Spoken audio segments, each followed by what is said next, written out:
Hi, I'm Chris Moore, and I'm joined by Ali DeGunther, and we're going to be talking about flour power, or more tangibly, the effect of flour protein content on cookie texture. Here's an outline of the presentation we're going to give. So we're going to start with some background, then we're going to go into our hypothesis and experimental approach, including the recipe, and then we're going to talk about the results of our experiment and what we can glean from it. So to provide some background, we wanted to choose a dessert that's very common to provide a good baseline measurement for our testing. So we chose chocolate chip cookies, which are classic. They're in almost every bakery. They're one of the most eaten desserts in the United States. So we thought they would be a good option. In addition, recent years have seen rise in non-wheat flour options, primarily due to allergies such as celiac disease or other gluten intolerances, but also due to some religious traditions or just a general diet choice. And an important note about different flours is each flour has its own protein content. So a flour like tapioca or almond flour will have a pretty different protein content than wheat flour, so it changes the resulting dessert pretty heavily. So we're going to test how that protein content does affect the texture of a dessert. So in our hypothesis, we predict that flour with a higher protein content will produce a chewier cookie texture. And chewier is sort of a qualitative idea. So we're defining chewiness to be greater with higher elasticity and lower porosity. So therefore, we're predicting that higher protein flour will produce a cookie with higher elasticity and lower porosity values. And you can see our diagram at the bottom of the theory is that the higher protein content will allow more gluten networks to form, which will cause that greater chewiness. Here's a look at our experimental approach. So we're going to bake cookies with an identical recipe except for our flour mixture, and that'll allow us to isolate the effects of the flour protein. So we have 4 trials, including our control. And what's happening here is we're changing the ratio of all-purpose wheat flour with protein gluten flour. It's kind of ironic that we're using gluten flour to sort of test how protein may affect flours in gluten-free environments, but there it is.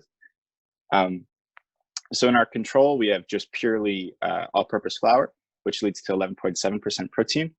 In our first trial, we have a 75 to 25% ratio, which leads to 26.3% protein. In our second experimental trial, we have a 50-50 ratio, which leads to 40.9%. And in our third trial, we have 25 to 75 all-purpose to gluten flour, which leads to 55.4%. So for each ratio, we're baking 3 cookies, which leads to an n=3 value. So we have some experimental trials available.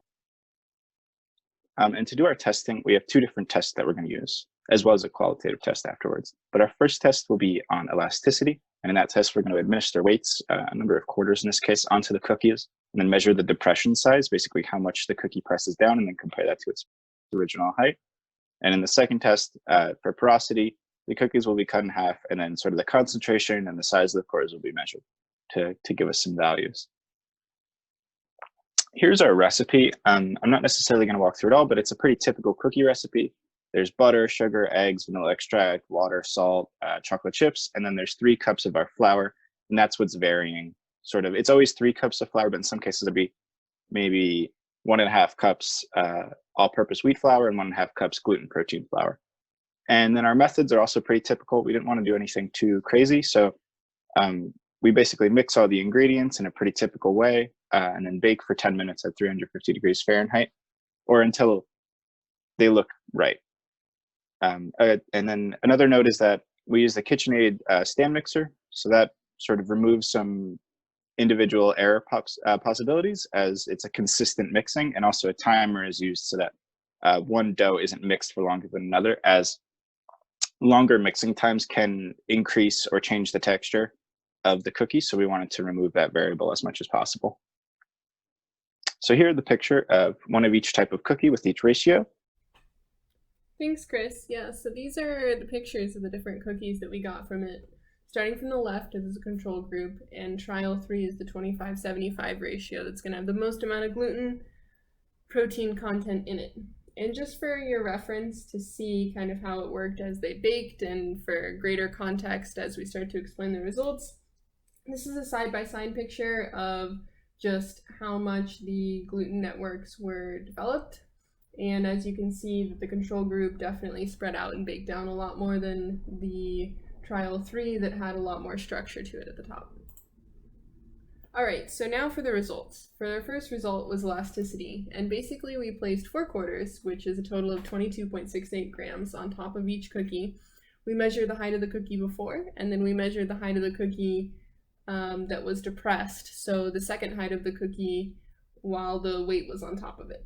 And as you can see from our graph over here, that in each case, as the protein content of the flour mixture increased, so did the amount of elasticity, meaning that with a greater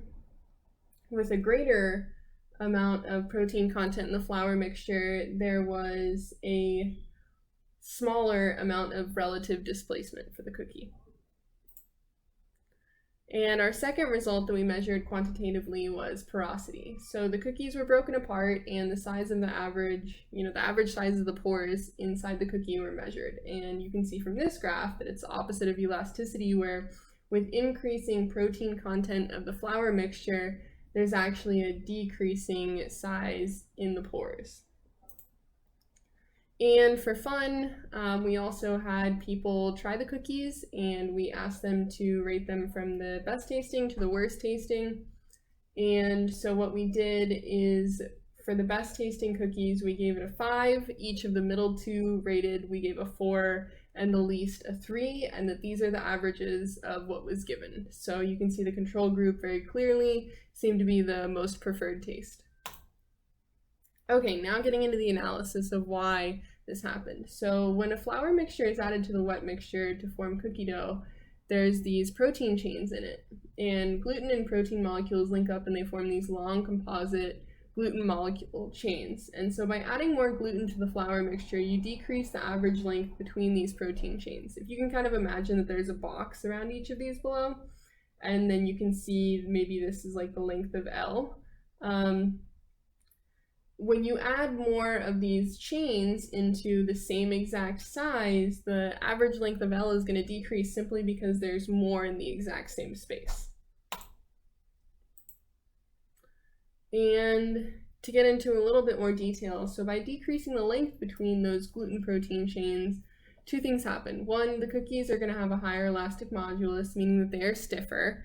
That's why we saw that increasing elasticity graph. And when we remember that we can think about the length between these proteins as springs, we can understand that when you place the same weight on top of each of these cookies, ones with, so to say, more springs or more of these gluten networks formed, they're not going to experience as much of a relative height displacement, leading to that higher elasticity. The second is that the space between the molecules in the chains for things like air bubbles and other things to exist and for molecules to move around is just smaller, because if you can imagine, again, that kind of chain network, there's just a lot less space in between them. And so that when they're baked, this pore size with these air bubbles in it is going to be a lot smaller. Now, to consider a little bit of where the air might be in our analysis, a few things. Due to only having 1 oven, the time between the dough being made and before it was cooked varied between the trials, which could have led to it sitting longer, potentially the starch absorbing more water, things like that. That there's small differences in the amount of dough between each of the cookies. It was pretty difficult to get them all to be the exact same size and the exact same size of dough between them. And then the third thing was the difference in the size of the chocolate chips and the number of chocolate chips in each cookie. So the chocolate chips actually cook differently from the rest of the cookie, and having more or less of them could cause the cookie to cook differently and to hold heat differently and things like that as it's baking.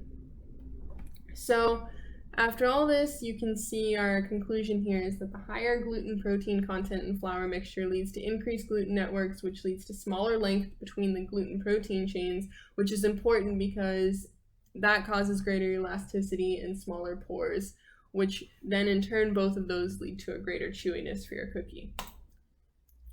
And this is an acknowledgement of what we both did and who worked on what in this project.